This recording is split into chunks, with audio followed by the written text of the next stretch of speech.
Hi friends, welcome to my channel. நம்ம எங்கே போகிறோன்னு பார்த்தீங்கன்னா, எங்கள் அம்மா வீட்டுக்கு போகிறோம். இங்கேருந்து நாங்கள் இருக்கிற இடத்துலேருந்து எங்கள் அம்மா வீடு வந்து ஒரு 80 கிலோமீட்ரு. நாங்கள் போகிற வழியில் முக்கியமான கோயிலெலாம் இருக்குது. கதிராமங்கலம் ஆஞ்சநேயர் கோயில், அப்புறம் திருநாகேஸ்வரம் கோயில், நாச்சியார் கோயில் எல்லாமே நாங்கள் போகிற வழியில் தான் இருக்குது. சாய்க்குட்டி வந்து ஆஞ்சநேயர் பார்த்தோன்னே மங்கிசாமின்னு சாமி கும்பிட ஆரம்பிச்சிட்டாங்க. அதுக்கப்புறம் ஒரு பேக்கரியில் நிறுத்திட்டு வந்து ஸ்நாக்ஸ்லாம் வாங்கிட்டு அதுக்கப்புறமா வீட்டுக்கு ரீச் ஆனோம். வீட்டுக்கு ரீச் ஆன உடனே தங்கச்சி சமைச்சு வச்சுருந்தாங்க. நல்ல ஒரு வெஜ்ஜு ஃபுல் மீல்ஸ் வந்து நல்லா ஒரு கட்டிட்டு படுத்து தூங்கியாச்சு. அதுக்கப்புறம் ஈவினிங் ஸ்நாக்ஸு தான். ஈவினிங் ஸ்நாக்ஸ் வந்து பசங்களுக்கு என்ன பிடிக்கும் அப்படின்னு கேட்டால், பசங்களுக்கு வந்து பணியாரம் ரொம்ப பிடிக்கும். அதுக்கப்புறம் பஜ்ஜி சாப்பிடுவாங்க அப்படின்ட்டு ஒரு பணியாரமும் பஜ்ஜியும் தான் வந்து தங்கச்சி ரெடி பண்ணிகிட்டு இருந்தாங்க. நான் சைடில் வந்து ஹெல்ப் பண்ணிகிட்டு இருந்தேன். அப்படியே வந்து ஈவினிங் வந்து டீ, காஃபி அதுமாதிரி ஏதாவது குடிக்கலான்ட்டு பாலையும் அடுப்பில் போட்டாச்சு.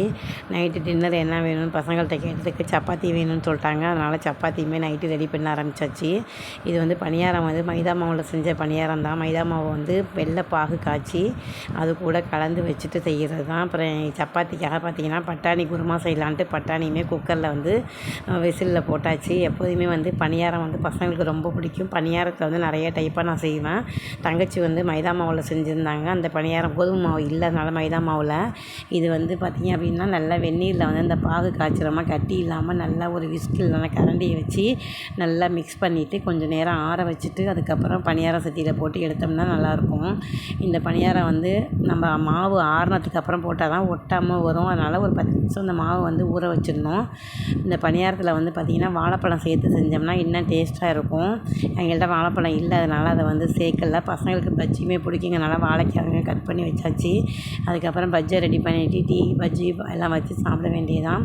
பசங்களுக்கு எப்போதுமே ஆயில் ஃபுட்டு கொடுக்குறதில்ல. எப்போயாவது இந்தமாதிரி வெளியில் போனால் இந்த மாதிரி ஈவினிங் ஸ்நாக்ஸ் வந்து கொடுக்குறது. எப்போதுமே நான் சுண்டல் இந்த மாதிரி நட்ஸ் ஐட்டம் இந்த மாதிரி கொஞ்சம் ஹெல்தி ஃபுட்டாக தான் கொடுப்பேன். ஏன்னா ஸ்கூலில் அதுதான் ஃபாலோ பண்ணுறாங்க. நம்மளும் கொஞ்சம் வீட்டில் அதையே ஃபாலோ பண்ணிப்போம் அப்படிங்கிறனால நான் கொஞ்சம் ஜங்க் ஃபுட்லாம் அவாய்ட் பண்ணுறது. அதுக்கப்புறம் பட்டாணி குருமாவும் ரெடி ஆகிடுச்சு. சப்பாத்தியும் செஞ்சு சாப்பிட்டுட்டு சீக்கிரமாக படுக்க போகிறோம். ஏன்னா மறுநாள் வந்து நாங்கள் அவுட்டிங் போகிறோம் வெளியில். வீடியோ பிடிச்சிருந்தா லைக் பண்ணுங்கள், சப்ஸ்கிரைப் பண்ணுங்கள். நிறையா பேர் சப்ஸ்கிரைப் பண்ணியிருக்கீங்க. பண்ணவங்க எல்லாருக்குமே வந்து ரொம்ப நன்றி.